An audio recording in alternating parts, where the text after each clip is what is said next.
Je te salue, toi qui voyages à 108 000 km à l'heure sur ce vaisseau spatial que nous appelons la Terre.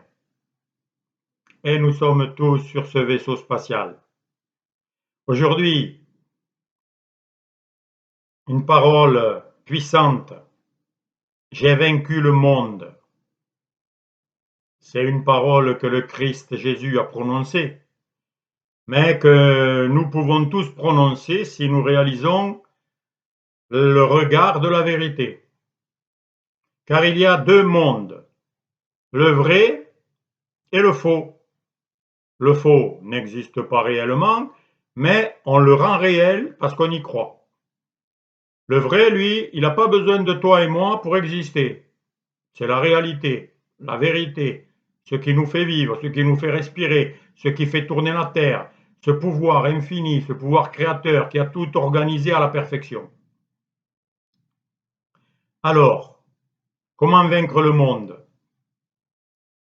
En l'abandonnant, en n'y croyant plus, en réalisant que tout ce qui se passe avec ce que nos sens nous disent, les sens du corps, les cinq sens, ce que nous goûtons, voyons, entendons, touchons et sentons, n'est pas réel.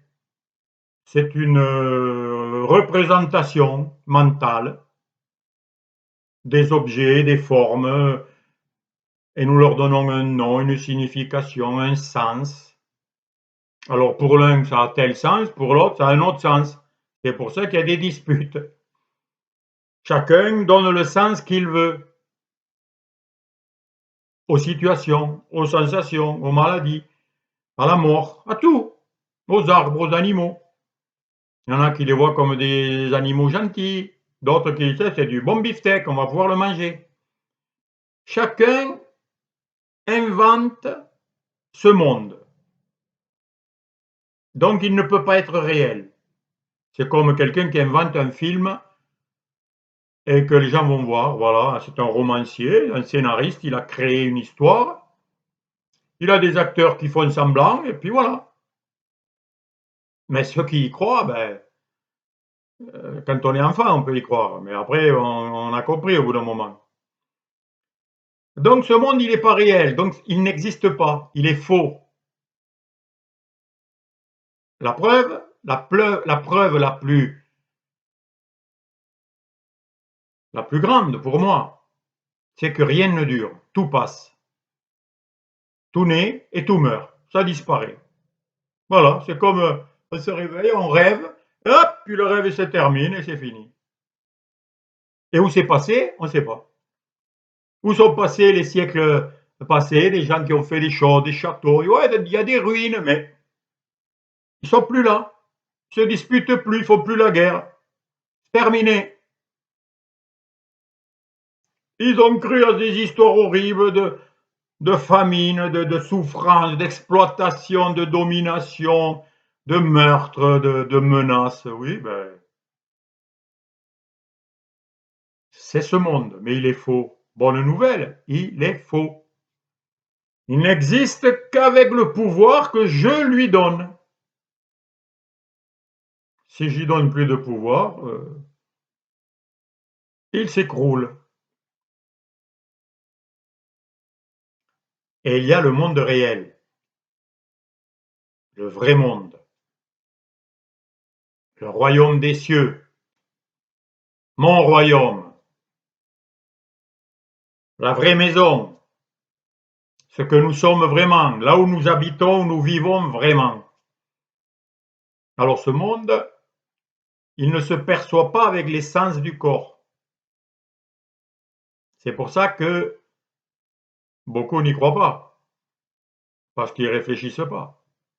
Maintenant, pourtant, avec tout ce qu'on a inventé, les ondes radio, on peut téléphoner de l'autre côté de la Terre, avec les écrans qui sont des points lumineux qui nous donnent l'impression d'avoir quelqu'un en face, et toutes les inventions sur la chimie, sur le corps humain, les globules, les virus, le fonctionnement de la vie, tout nous dépasse. Et c'est ça la seule réalité. Ce que je vois de moi dans un miroir, n'est qu'une expression de ce monde réel, n'est qu'une expression de la conscience que j'ai de moi-même, de qui je suis. Alors, qui es-tu, mon ami? Qui suis-je? C'est là où il y a le libre arbitre, il n'y en a pas d'autre. C'est pour qui je me prends. Et il n'y a pas trois manières de s'identifier. Il n'y en a que deux. Soit je m'identifie à ce que je ne suis pas, à ce qui n'existe pas, c'est-à-dire ce corps, ces formes, ces histoires que je me raconte sur moi, sur là où j'habite. On ne sait pas où on habite, on ne sait pas à quel temps on vit, on ne sait rien. On ne sait pas comment notre corps s'est formé, on l'observe, c'est tout, mais il se fait, c'est tout. C'est pas moi, ni mes parents, ni un chef religieux qui l'a fait. Et cette vie est réelle. Soit je m'identifie à ce corps, donc je vais croire en la mortalité, en la maladie, en la petitesse, en l'impuissance, en la victime, en je me fais avoir, on me vole, on me prend. Ouais, de toute manière, on va tout te prendre, tu es venu tout nu, tu repartiras tout nu. Et il disparaît ce monde. C'est la fin du monde hein, pour tous ceux qui quittent ce monde. Ils ne s'inquiètent plus, hein, tous ceux qui ont été assassinés, tous ceux qui sont morts, qui se sont battus. Ils ne s'inquiètent plus de ce monde. Hein. Donc, il vaut mieux mourir avant de mourir. Comme ça, au moins, tu abandonnes ce monde. Tu sais qu'il n'est rien du tout et qu'il n'a aucun pouvoir sauf celui que tu lui donnes. Si tu arrêtes d'y donner du pouvoir quand il te fait mal, eh bien, il ne t'en fera plus. Et il y a le monde réel. Et c'est celui-là qui est ta vraie identité. Tu viens de cette vie-là. Tu es cette vie-là. Tu es la conscience. Tu es la conscience qui a conscience de tout. Et une chose ne peut exister que si tu en as conscience. Si tu n'en as pas conscience, elle n'existe pas. Donc tu vois bien que c'est la conscience qui fait exister les choses. Quand tu dors, tout disparaît. Ah, tu peux rêver aussi, mais ce que tu rêves, c'est pareil. C'est une illusion. C'est un film. Il n'y a rien de réel. Ça commence et ça finit. C'est une histoire.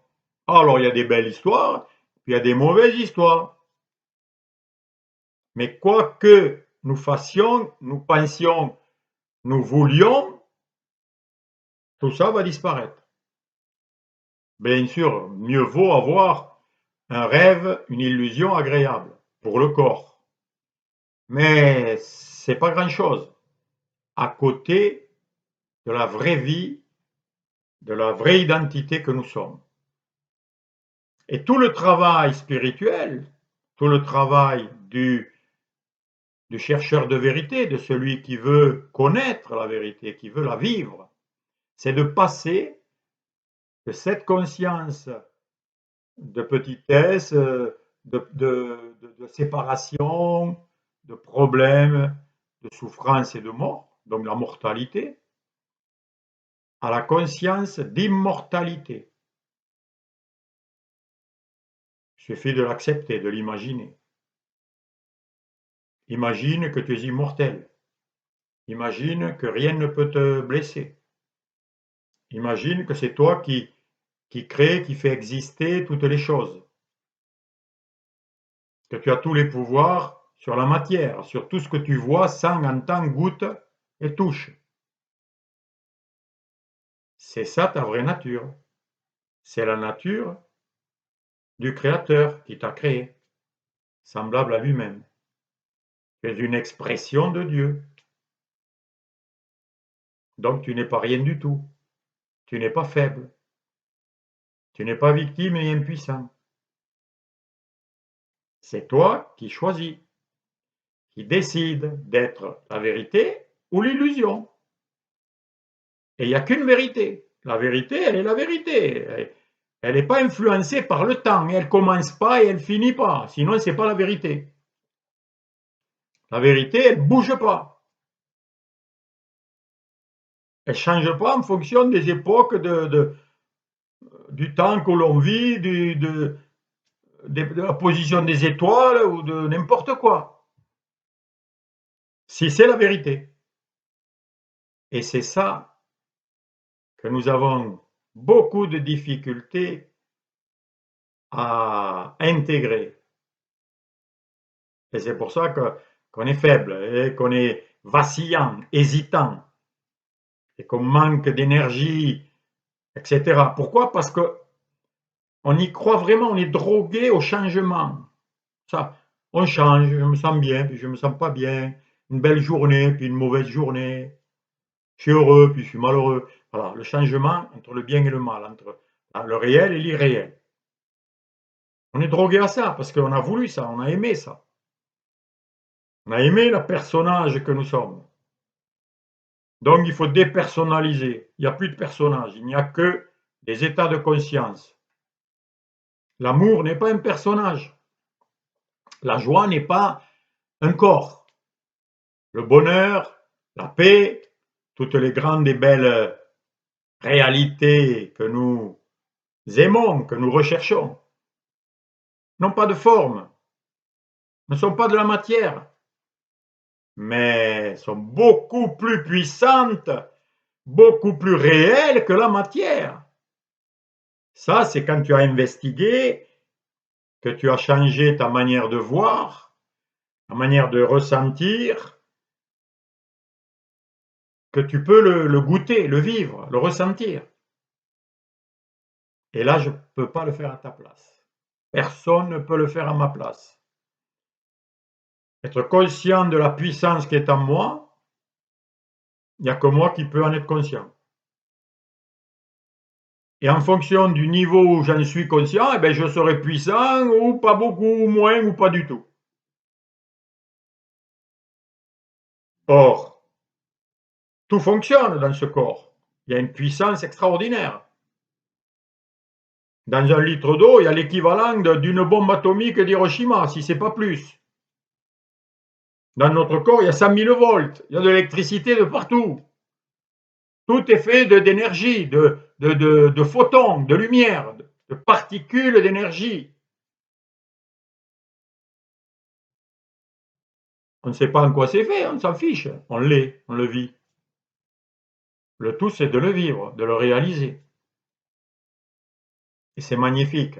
Si tu changes ton regard, si tu changes ta manière de sentir, de voir les objets, les personnes, si au lieu de voir une histoire, une personne, tu vois l'énergie de vie, tu vois l'expression du Créateur, tu vois la gloire de Dieu, la beauté infinie, tu vois une intelligence, une sagesse qui organise tout ça.